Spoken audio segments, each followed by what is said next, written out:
ጸሎታ ወበረከታ ያሃሎ ምስለ ኩልነ ሕዝበ ክርስቲያን ለዓለመ ዓለም።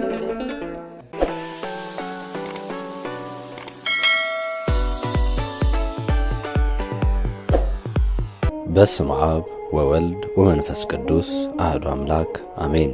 የመመኪያችን ዘውድ የመዳናችን ምክንያት የንጽህናችን መሠረት ስለሆነችው እመቤታችን ቅድስት ድንግል ማርያም ያልተነበየ ነቢይ፣ ያልሰበከ ሐዋርያ፣ ያልተቀኘ ባለቀኔ ከቶ የለም። ኢየሱስ ክርስቶስ ከሰማየ ሰማያት ወረደ፣ በቤዛነቱ ዓለምን አዳነ። ዳግመኛም በክበበ ተሰብዕት በግርማ መለኮት ለፍርድ ይመለሳል ብለን ከቅድስት ድንግል ማርያም በነሳው ሥጋ በመሆኑ ያለ ወላዲተ አምላክ ሚስጥረ ሥጋዌን፣ ነገረ ድኅነትን፣ ነገረ ምጽአትን ማሰብ ከቶ የማይቻል ነው። ሰላም ጤና ይስጥልን። በመላው ዓለም የምትገኙ ውድ የቻናላችን ተከታታዮች እንኳን ለእመቤታችን ቅድስት ድንግል ማርያም ዓመታዊ ክብረ በዓል በሰላም አደረሳችሁ። ኅዳር 21 ቀን የእመቤታችን የቅድስት ድንግል ማርያም ዓመታዊ በዓል ነው ብለን በተለየ መልኩ የምናከብርበት ምክንያት ልናሳውቃችሁ ወደናል። የመጀመሪያው በብሉይ ኪዳን ታቦተ ጽዮን የፈጸመችውን ልዩ ልዩ ገቢረ ተአምራትን ለማሰብ፣ ሁለተኛ ቀዳማዊ ምኒልክ ከ12ቱ ነገደ እስራኤል የበኩር ልጆች ጋር ሊቀ ካህናቱን አዛርያስንና ታቦተ ጽዮንን ይዞ አክሱም የደረሰበትን ዕለት በመሆኑ፣ ሶስተኛ በ330 ዓመተ ምህረት በአብርሃ ወአጽብሃ ዘመነ መንግሥት ክርስትና የኢትዮጵያ ብሔራዊ ሃይማኖት ይሁን ተብሎ አዋጅ የታወጀበት፣ አራተኛ ዘካርያስ በተቋመ ወርቅ ምሳሌ ራእይ ያየበት፣ አምስተኛ ዕዝራ በቅድስት ሀገር ምሳሌ ራእይ ያየበት፣ ሰባተኛ አብርሃና አጽብሃ በወርቅና በዕንቁ ያሰሩት ባለ 12 ክፍል ቤተ መቅደስ ለመጀመሪያ ጊዜ ቅዳሴ ቤቱ የከበረበት፣ ስምንተኛ በ9ኛው መቶ ክፍለ ዘመን ዮዲት ጉዲት አብያተ ክርስቲያናትን ስታቃጥል ታቦተ ጽዮንን ይዘው ወደ ዝዋይ ሐይቅ ከተሰደዱ በኋላ ዘመነ ሰላም ሲጀምር አክሱም በነበሩ ካህናት አስታዋሽነት ከዝዋይ ወደ አክሱም የገባችበት ዕለት ነው። እግትዋ ለጽዮን ጽዮንን ክበበዋት እንዳለ ነቢዩ 10ቱ ቃላት የተጻፈባትን የእስራኤል አምባና መጠጊያ የሆነችውን ታቦተ ጽዮንን ሌዋውያን ከበዋት ውዳሴ ያቀርቡላት እንደነበረው ዛሬም እመቤታችን ቅድስት ድንግል ማርያምን ካህናትና ምእመናን ከሩቅና ከቅርብ ተሰብስበው በማህሌት፣ በዝማሬ፣ በቅዳሴና በውዳሴ ያከብሯታል። በእመቤታችን ቅድስት ድንግል ማርያምና በቃል ኪዳኑ ታቦት መካከል ጥልቅ የሆነ ሚስጥራዊ ትምህርት አለ። ዘጸአት ምዕራፍ 25 ከቁጥር 9 እስከ 20።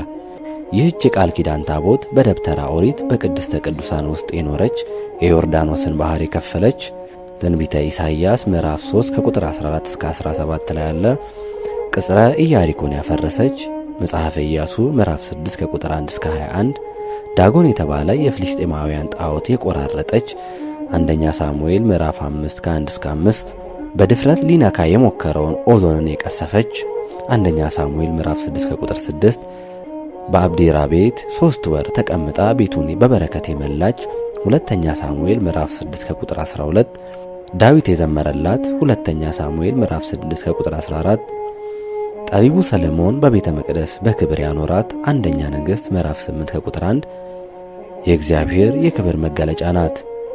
በታቦተ ጽዮንና በዘመነ ሐዲስ በተገለጠችው በቅድስት ድንግል ማርያም መካከል ያለውን ረቂቅና ድንቅ ምስጢራዊ ንጽጽር አስመልክቶ ሶርያዊው ሊቅ ቅዱስ ኤፍሬም ታቦት በወርቅ ልቡጥ እምኩሌሄ ዘገቡር እምዕፅ ዘኢይነቅዝ፣ ከማይነቅዝ እንጨት የተቀረጸ በውስጥ በአፋ በወርቅ የተለበጠ እመቤታችን ቅድስት ድንግል ማርያም ንጽሐ ጸባይ ሳያሳድፍባት የቅድስና ባህሪ ሳያጎድፍባት በማየት በመስማት በመዳሰስ በማሽተት አንዳችም እድፍ ጉድፍ ሳያገኝባት በንጽህናና በቅድስና ጸንታ በኃጢአት ሳትለወጥ ኖራለች። ጠቢቡ ሰለሞንም አልብኪ ነውር ወእምንትኒ ለአሌኪ፣ ምክንያታዊ ነውር ኃጢአት የሌለብሽ የኃጢአት ሽታ ያልደረሰብሽ ንጽሕት በድንግልና ስርጉት በቅድስና ክብርት በልዕልና አንቺ ነሽ ሲል ተናግሯል። ታቦተ ጽዮን በከበረ ወርቅ እንደተሸለመች እመቤታችን ቅድስት ድንግል ማርያምም በንጽሐ ሥጋ በንጽሐ ነፍስ በንጽሐ ልቡና የተሸለመች ያጌጠች መሆኗን ያጠይቃል። ታቦተ ጽዮን የቃለ እግዚአብሔር ማደሪያ እንደሆነች ቅድስት ድንግል ማርያምም ለአምላካዊ ቃል ለእግዚአብሔር ወልድ ማደሪያ ሆናለች። ይህንንም ቅዱስ ኤፍሬም ሲያስረዳ ኮንኪ ታቦቶ ለፈጣሪ ሰማያት ወምድር ጾርኪዮ በከርስኪ ተሰዓተ አውራሃ አንቲ ማእምንት ለዘያገምርዎ ሰማያት ወምድር። ድንግል ማርያም ሆይ ሰማይና ምድር ለፈጠረ አምላክ ለእርሱም ማደሪያ ሆንሽ። 9 ወር ከ5 ቀን በማኅፀንሽ ቻልሽው ተሸከምሽው። ሰማይና ምድር የማይወስኑትን ለመወሰን የታመንሽ አንቺ ነሽ ብሎ ተቀኝቶላታል። ስለሆነም ከብሉይ ኪዳን እስከ አዲስ ኪዳን እግዚአብሔር ራሱን የገለጠባት የቸርነት በዓል እግዚአብሔር በፈቀደልን ቦታ ሆነን ስናከብር ከኛም የሚጠበቀውን በጎ ነገር እያሰብን በተግባርም እየገለጥን ከበዓሉ ረድኤትና በረከት ተሳታፊ እንሆን ዘንድ የእግዚአብሔር ቸርነት የእናቱ የቅድስት ድንግል ማርያም አማላጅነት አይለየን። የቅዱሳን ሁሉ ጸሎትና ምልጃ አክሊልና ጉልላት በሆነችው በእናታችን በወላዲተ አምላክ ቅድስት ድንግል ማርያም ጸሎት ሁላችንንም ይማረን። ታቦተ ጽዮን ወደ ኢትዮጵያ መምጣትን ስንመለከት ታቦተ ጽዮን በፈቃድ እግዚአብሔር በነቢዩ ሙሴ አማካኝነት ለሰው ልጆች ተሰጥታ እስራኤላውያን ሲባረኩባት መስዋዕታቸውንም ሲያቀርቡባት ከእግዚአብሔር ሲታረቁባት ኖረዋል። ከ4327 ዓመተ ዓለም ጀምሮ ለ40 ዓመታት ያህል እስራኤላውያን በክህነት ያገለግሉ የነበረው ካህኑ ኤሊ ዕድሜው ሲገፋ 2 ልጆቹን ጠርቶ ምሉዕና ዱግ ዋናና ምክትል አድርጎ ሾማቸው። በደብተራ ኦሪት ታቦተ ጽዮንን እንዲያገለግሉ የተሾሙት 2 ወጣቱ ካህናት አፍኒንና ፊንሐስ ፈቃደ እግዚአብሔርን ተላልፈው 3 ታላላቅ በደሎች ፈጸሙ። የመጀመሪያው በደል በሙሴ ሥርዓት በቀዳማይ ሰዓተ ሌሊት በርታ በቀዳማይ ሰዓተ መዓልት የምትጠፋ መብራት እንድትቀመጥ የተሰራ ሥርዓት ነበር። ሆኖም አገልግሎት ከሌለ ሲበራ ማደሩ ለምን ብለው መቅረዙን አነሱ፣ መብራቱንም አጠፉ። ሁለተኛ ለራሳቸው ሥጋዊ ጥቅም ቅድሚያ ሰጥተው ለመሥዋዕት እንዲሆን ከመጣው እንስሳ ታርዶ ስቡ ሳይጤስ ደሙ ሳይፈስ ሥጋውን እየመረጡ ተመገቡ። ሶስተኛ ጸሎት እናደርሳለን ሥርዓተ አምልኮ እንፈጽማለን ብለው ወደ መገናኛው ድንኳን ይመጡ ከነበሩት እስራኤላውያን ቆነጃጅት ጋር በዝሙት ወደቁ። አባታቸው ካህኑ ኤሊም የልጆቹን በደል እያየ እንዳላየ እየሰማ እንዳልሰማ ቸል በማለቱ እግዚአብሔር አዘነ። በዚህም ምክንያት ፍልስጤማውያንን አስነስቶ በጦርነት ቀጣቸው። ዕብራውያን በጦርነት ውሎ ያለ ልማዳቸው በአሕዛብ ተሸነፉ። ሕዝበ እስራኤልም ግራ ቢገባቸው ድል የተነሳ ነው ታቦተ ጽዮንን ይዘን ባለመዝመታችን ነው ብለው አፍኒንና ፊንሐስ ጽላቱን እንዲሸከሙ አድርገው ወደ ፍልስጤማውያን የጦር ምሽግ ገሰገሱ። ሆኖም ያሰቡት ሳይሳካ ታቦተ ጽዮን ተማረከች። አፍኒንና ፊንሐስ ሞቱ። ዕብራውያንም በጦርነቱ ድል ተደረጉ። ፍልስጤማውያንም ታቦተ ጽዮንን ማርከው ዳጎን ከተባለው ጣዖታቸው ላይ አስቀምጧት። በማግስቱ ሲመለሱ ዳጎን ተገልብጦ ታቦተ ጽዮን በላዩ ተቀምጣ አገኟት። በማግስቱም ተመሳሳይ ድርጊት ተፈጽሞ ዳጎን ወድቆ ተሰባብሮ አገኙት። ይህን በተመለከተ ኢትዮጵያዊ ሊቅ አባ ጽጌ ድንግል ሰቆቃው ድንግል በተባለው ድርሰቱ ታቦተ አምላክ እስራኤል ጽዮን ዘነገደት ምድረ ኢሎፍሊ ወደ ኢሎፍሊ ምድር ተማርካ የሄደች የእስራኤል አምላክ የቃል ኪዳን ታቦት ጽዮን የብዙዎችን ነፍሳት ያጠፋ ዳጎንን ሰባበረችው። ድንግል ማርያምም ሁሉን ማድረግ ከሚችለው ከልጇ ጋር ግብፅ ወደሚባል ሀገር በሄደች ጊዜ የሐሰተኛ ሰይጣን ዙፋኖች የሆኑ የግብፅ ጣዖታት ፈረሱ፣ ጠንቋይ አስጠንቋይ ያላቸው ሁሉ አፈሩ በማለት በንጽጽር አስቀምጦታል። ኃይልና ድል ማድረጉን በዳጎን የጀመረችው ታቦተ ጽዮን የፍልስጤማውያንን መንደር በአባርና በቸነፈር በእባጭም መታች። ሕዝበ ፍልስጤምም ታቦተ ጽዮንን ወደ እስራኤል ምድር እንድትመለስ አደረጉ። በእንደዚህ አይነት ታላቅ ክብር ከሀገረ እስራኤል ትኖር የነበረችው ታቦተ ጽዮን ወደ ሀገራችን ኢትዮጵያ መምጣቷ ታላቅ የሆነ መንፈሳዊ ሐሴት እንዲሰማን ያደርጋል። በእንደዚህ አይነት ታላቅ ክብር ሀገረ እስራኤል ትኖር የነበረችው ታቦተ ጽዮን ወደ ሀገራችን ወደ ኢትዮጵያ መምጣቷ ታላቅ የሆነ መንፈሳዊ ሐሴት እንዲሰማን ያደርጋል።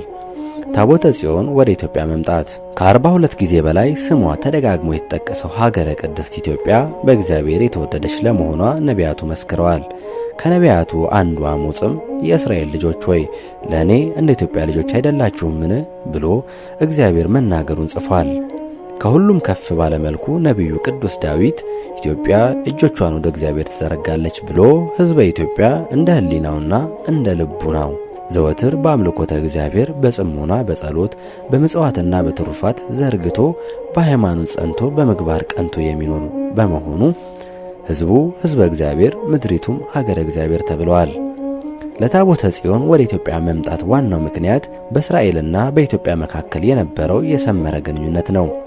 ይህም በመሆኑ የንግሥት ሳባና የንጉሥ ሶሎሞን ግንኙነት ሰፊውን ታሪክ ይዞ ይገኛል። የንግሥት ሳባ ዕቃ ግምዣ ቤት የነበረው ታምሪን ወደ ኢየሩሳሌም ሄዶ ንጉሥ ሶሎሞን ያሰራውን ቤተ መቅደስ አይቶ የሰሎሞንን ጥበባዊ ዝና ሰምቶ በፍጹም መደነቅ ወደ ሀገሩ ተመለሰ። ያየውንና የሰማውን ለንግሥቲቱ አጫወታት። እሷም የሰማችውን ለማየት ወደ ኢየሩሳሌም ሄዳ የሰሎሞንን መንፈሳዊና ሥጋዊ ጥበብ ተመልክታ እግዚአብሔርን አመስግና ተመለሰች። ከንጉሥ ሶሎሞን ምኒልክን ጸንሳ ከኢየሩሳሌም ተነስታ ባሕረ ኤርትራን ተሻግራ ሐማሴን አውራጃ ስትደርስ አስመራ ከተማ በሚገኝ ማይበላ ከተባለው ቦታ ወንድ ልጅ ወለደች። የሕፃኑንም ስም የንጉሥ ልጅ ስትል እብነ መለክ አለችው። ይህ ስም በዘመን ሂደት ምኒልክ ተብሎ ተለወጠ። ምኒልክ ተወልዶ በአእምሮ እያደገ ሲሄድ አባቴ ማን ነው? አድራሻውስ ወዴት ነው? እያለ ጥያቄ ቢያበዛባት በ22 ዓመቱ ወደ ኢየሩሳሌም ላከችው። ምኒልክም አባቱ ንጉሥ ሶሎሞንን አግኝቶ ሀገረ ኦሪትንና የዕብራይስጥ ቋንቋ ሲያጠና ከቆየ በኋላ 12000 እስራኤላውያንን አስከትሎ ከምድረ እስራኤል ወደ ኢትዮጵያ ጉዞውን አቀና። ከቀዳማዊ ምኒልክ ጋር ለጉዞ የተነሱ ዕብራውያን ከቤተሰቦቻቸው መለየታቸው ሳያሳዝናቸው ከታቦተ ጽዮን መለየታቸው እጅግ ከበዳቸው። ወዲያው በፈቃደ እግዚአብሔር ታቦተ ጽዮንን ከመንበሩ አንስተው በሊቀ መላእክት በቅዱስ ሚካኤል መሪነት ወደ ኢትዮጵያ ገቡ። ቀዳማዊ ምኒልክና እስራኤላውያን ታቦተ ጽዮንን ይዘው አክሱም የደረሱት ኅዳር 21 ቀን ነበር። ንግሥተ ሳባም የታቦተ ጽዮን ወደ ኢትዮጵያ መምጣት በጣም ስላስደሰታት በክብር ተቀበለቻቸው።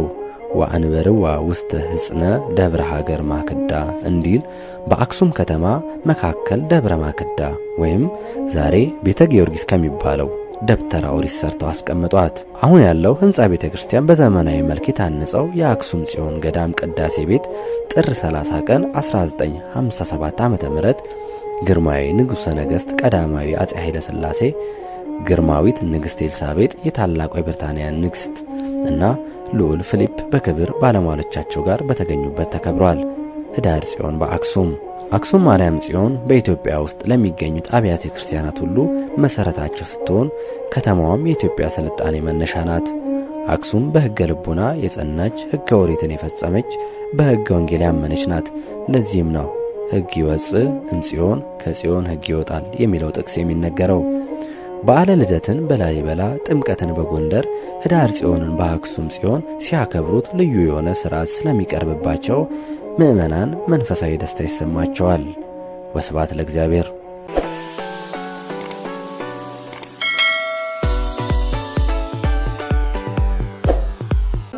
ጸሎታ ወበረከታ ያሃሎ ምስለ ኩልነ ሕዝበ ክርስቲያን ለዓለመ ዓለም